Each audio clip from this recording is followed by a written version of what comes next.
Bienvenidos y bienvenidas al curso virtual La aplicación del Decreto Legislativo 1384. En los siguientes minutos desarrollaremos la segunda unidad del curso, denominada La capacidad jurídica en el Decreto Legislativo 1384. Para comenzar con nuestro curso, los invito a ver el siguiente video.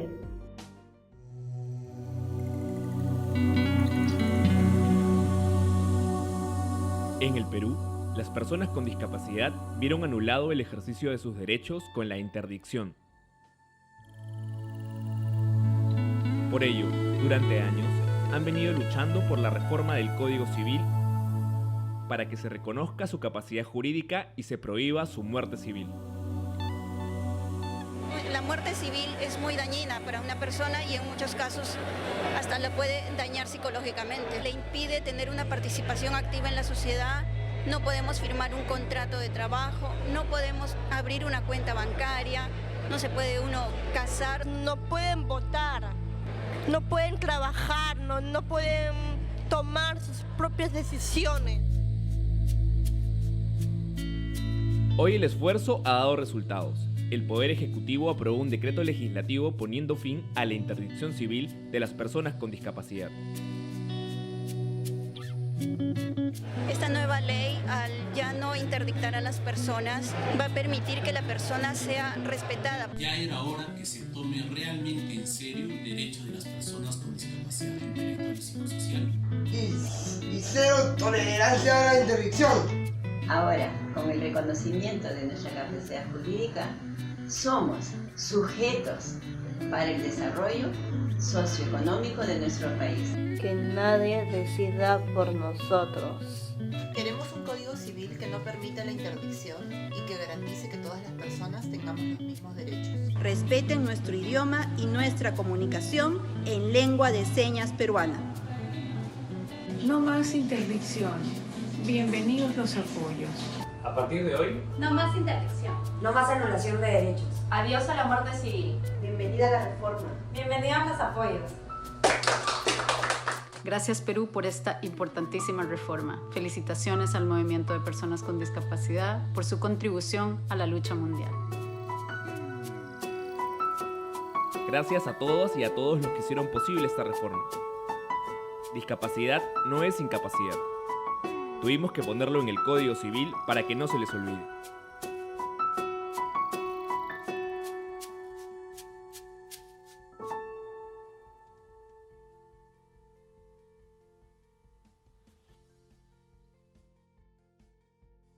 Estos son los contenidos de nuestra segunda unidad.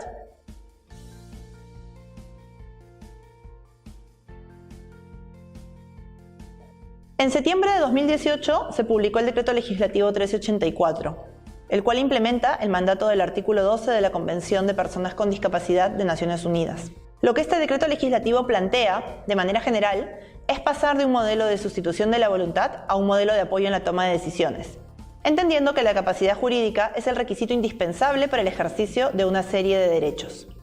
Es decir, la curatela que teníamos regulada en el Código Civil ya no es una medida válida. Esta restringía desproporcionadamente la capacidad jurídica, pues le generaba la muerte civil a la persona, quien no podía cuestionar a su curador. Por ello, pasar a un modelo de toma de decisiones era una medida necesaria. Es importante acotar que este modelo de apoyos no debe darse de manera independiente, sino que debe estar acompañado de salvaguardias. Todo ello será explicado en la unidad 3 de nuestro curso.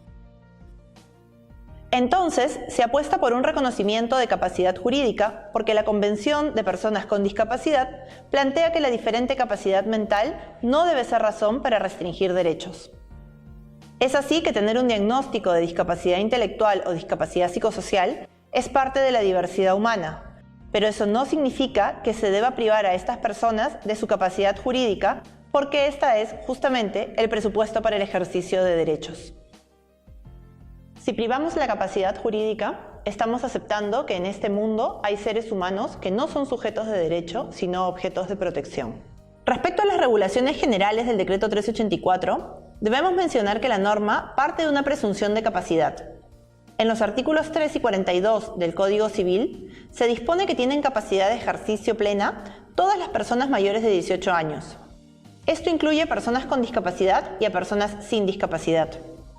Lo segundo que se plantea es que, según el artículo 44, tienen capacidad de ejercicio restringida una serie de personas, entre las cuales ya no se encuentran las personas con discapacidad. Finalmente, solo serán considerados con incapacidad absoluta los menores de 16, salvo para actos determinados por ley. Por lo tanto, las personas con discapacidad ya no son incapaces en ninguna circunstancia, ni tampoco son consideradas personas con capacidad de ejercicio restringida. ¿Qué implicancias tiene el reconocimiento de capacidad jurídica para las personas con discapacidad? En primer lugar, implica considerar que la designación o no de apoyos no disminuye la capacidad jurídica. Una persona con apoyos es igual de capaz que una persona sin apoyos. En efecto, la persona que ha designado apoyos lo ha hecho justamente porque tiene la capacidad para ello. En segundo lugar, tampoco se puede condicionar a una persona a que nombre un apoyo para reclamar un derecho. No se le puede pedir a una persona que designe apoyos para entrar en una relación jurídica con él o ella. No obstante, sí existe la figura del apoyo obligatorio, pero este es excepcional. En la siguiente unidad veremos en qué supuesto se utiliza. El tercer tema de nuestra unidad refiere a cómo entender la manifestación de voluntad. Debemos recordar la premisa de que todas las personas son igualmente capaces. Ahora hay que considerar que la capacidad jurídica y la manifestación de la voluntad son diferentes, porque todas las personas, incluso las personas con discapacidad, tendrán capacidad jurídica plena, pero muchas personas con capacidad jurídica podrán requerir medidas de accesibilidad o un ajuste razonable para manifestar su voluntad. ¿Qué debemos entender por medidas de accesibilidad o ajuste? Ambas son modificaciones del entorno para garantizar acceso a derechos a personas con discapacidad. No obstante, difieren respecto de qué tipo de entorno modifican, a quién benefician y cuál es el alcance de la obligación.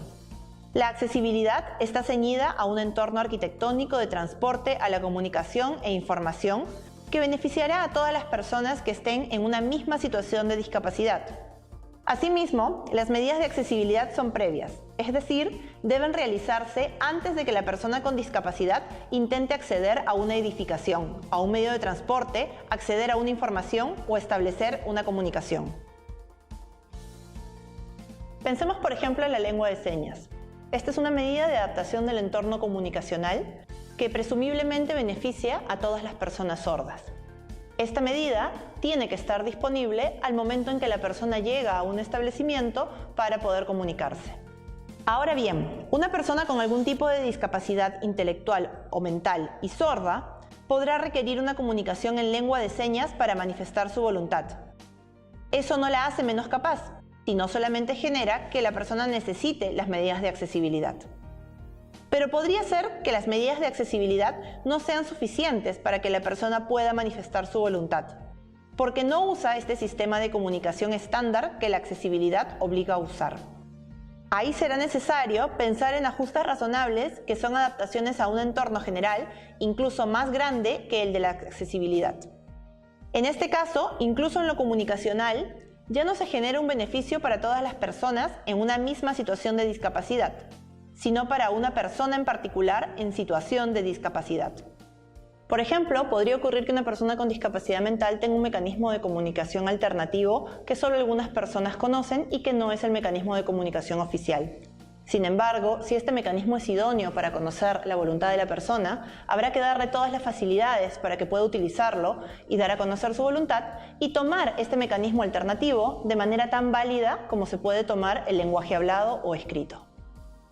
La particularidad del ajuste razonable es que estas son medidas ex post, es decir, no hay una obligación de tenerlas a disposición antes de entablar la comunicación, pero la persona que lo necesita puede solicitar este ajuste.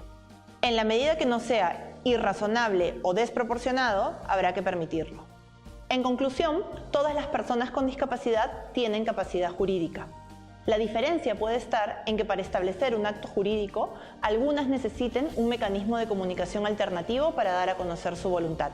En estos casos, deben aplicarse las medidas de accesibilidad y ajustes razonables, tal como están establecidas en la Convención sobre los Derechos de las Personas con Discapacidad y en la Ley General de la Persona con Discapacidad. Finalmente, ¿por qué es importante tener capacidad jurídica? Su importancia radica en que la capacidad jurídica entendida como capacidad de ejercicio es justamente el presupuesto para poder materializar una serie de derechos. Si una persona no tiene capacidad jurídica, no puede tomar decisiones sobre su cuerpo en materia de integridad personal o de consentimiento informado. Es decir, no puede aceptar someterse a un tratamiento médico o intervención quirúrgica, lo cual podría afectar su derecho a la salud. Además, esta persona carecería de libertad para decidir dónde vivir y eso podría dar lugar a situaciones de internamientos involuntarios en centros psiquiátricos. No podría disponer de su patrimonio, contratar, heredar, contraer matrimonio, acceder a la justicia, votar ni tener participación política. Entonces, no estamos hablando de algo intrascendente, estamos hablando del presupuesto para el ejercicio de derechos. Y como las personas con discapacidad son seres humanos, son igualmente dignos y por lo tanto tienen los mismos derechos que el resto de personas. A continuación, algunas ideas que resumen nuestra unidad. La capacidad mental no es igual a la capacidad jurídica. El decreto legislativo se dio en cumplimiento de la Convención sobre los Derechos de las Personas con Discapacidad. El decreto legislativo presume que todas las personas tienen capacidad jurídica, solo excepcionalmente se admiten restricciones. Para ejercitar la capacidad jurídica, las personas deben emitir una voluntad. Para ello, pueden requerir medidas complementarias, como medidas de accesibilidad y ajustes razonables. Culmino esta unidad enfatizando lo siguiente. Para que esta reforma funcione, no basta con afirmar que las personas con discapacidad tienen capacidad jurídica. Esto se trata de un sistema complejo que funcionará con engranajes en el cual, además de la presunción de capacidad jurídica, nos tenemos que encontrar en un contexto que brinde las facilidades comunicacionales a estas personas a partir de las medidas de accesibilidad y de ajuste. Nos tenemos que encontrar también en un sistema que provea apoyos para estas personas.